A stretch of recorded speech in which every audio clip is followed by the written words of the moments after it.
G'day guys, welcome to my Spies feature video. Today I'm going to be talking to you guys about NRL's Round 13's recap preview for 2023 guys, so let's get started.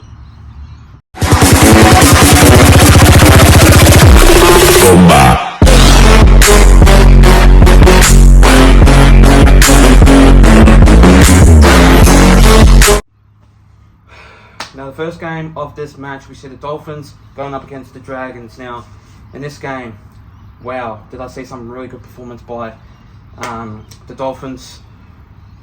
26 points to 12, average scoreline in this team. Played in KO Stadium in Redcliffe. This game was absolutely really top notch by the Dolphins. Basically, Jermaine Asako played a really good game in that match. Basically, Hamiso Tabuai-Fidow played a really good game in that match. So did Isaiah Katoa. I think he was either number 6 or number 7. I'm not exactly too sure, but it's either those two anyway. But he played a really great game. But unfortunately, though, with the Dragons, they're not really looking ideal. You got Jason Riles coming into the coaching side for the team, basically next year. But then again, you got some other coaching player or coaching person that is going to coach for the Dragons.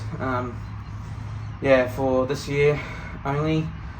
But then again, the Dragons, unfortunately though, I heard a big rumor, or not a big rumor, I'm just going to say that the Dragons are not going to really look ideal. They're going to go basically down because their staff and coaching side for the team, it's just not looking very great for their club.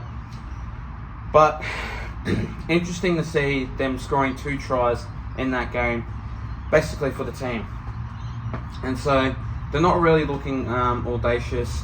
They're just not really playing football correctly. And yeah, I just don't think they're pretty top-notch team. They can be in basically in the top 8. So yeah, well done from the Dolphins for making a really good match against the Dragons, 26 points to 12. The next game of this match, we see the Eels going up against the Cowboys. Now 24 points to 16. I was there at that game with Entertain House, so go and check that out. It's up on YouTube, guys.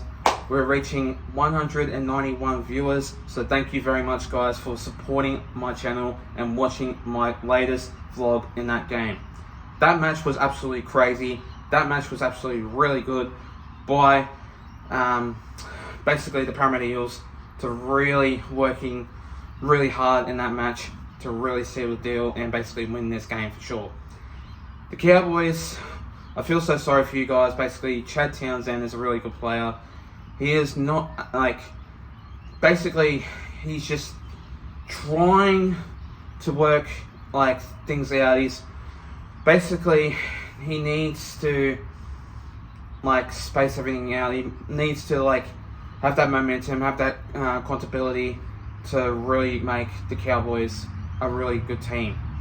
But at the moment, things are not working out for the Cowboys. But I'll tell you one thing, Chad Townsend was a really good player in that game against the Eels. One thing I really liked for him was the try saver with Mike Osivo getting tackled into the sideline. That was very surprising. But now, the Parramatta Eels did really well in that match. Dylan Brown was really fast, really good, and his attack ability was absolutely really great, top notch. He was playing top notch footy in that side for the team. So did Mitchell Moses, really working really well in that side for the team. So did Clint Gutherson. So did Mike Osivo, scoring I think 1 or 2 tries in that game. But 24 points to 16, very close scoreline for this game, and yeah, up the Parramatta Eels for making a really big win in this match in this game. The next game of this match, we see the Warriors going up against the Broncos. Now, another game that really upset the Warriors fans was the last try in that match. Apparently, when you have a look a bit closely, and when the Warriors player grabbed the Broncos shirt, and pulled him back, that cost him the momentum to try and attack their side. And that's how it basically wasn't a no try. So yeah, to get you guys an understanding, that was pretty much frustrating.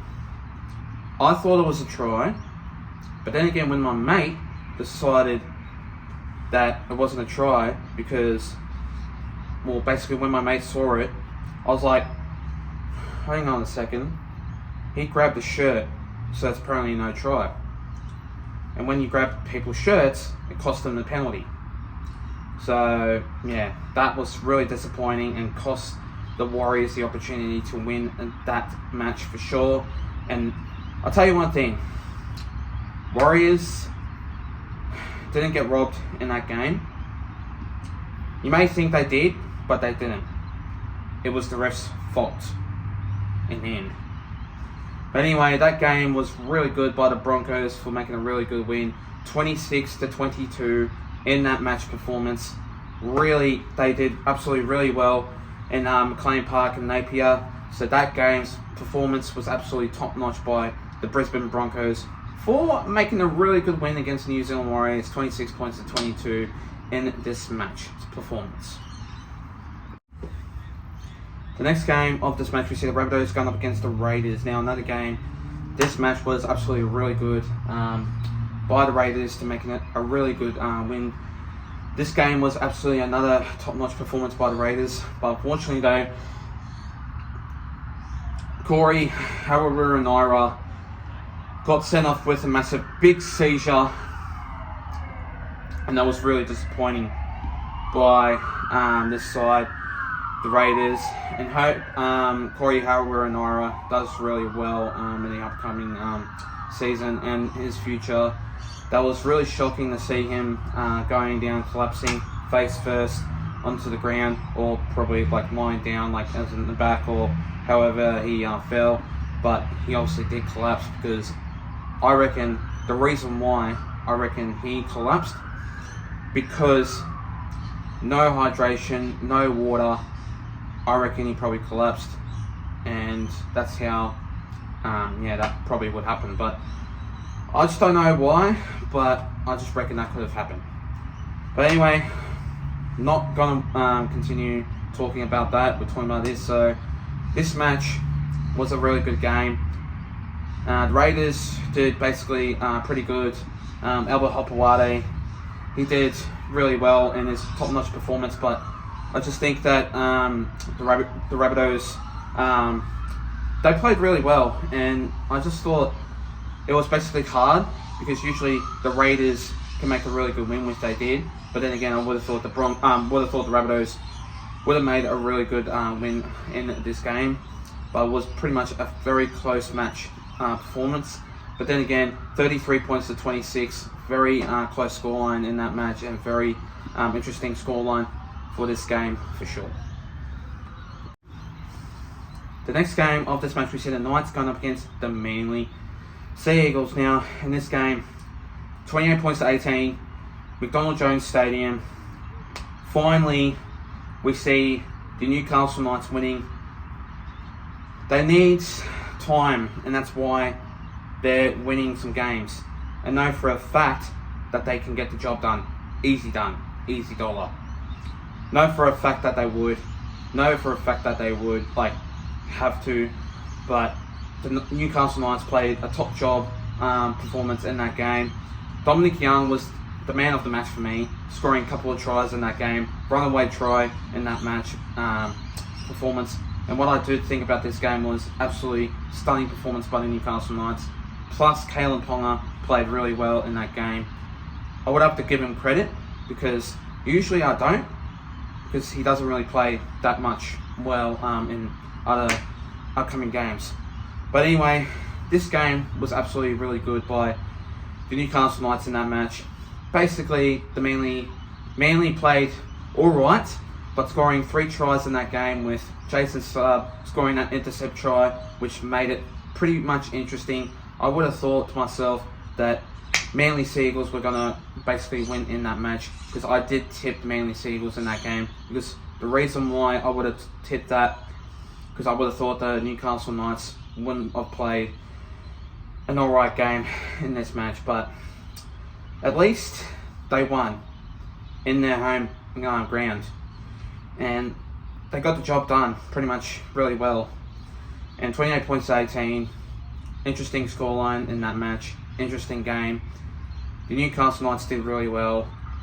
I would say credit to Kalen Ponga, he played absolutely really well in that match, and yeah, 28 points to 18, very good scoreline in this match.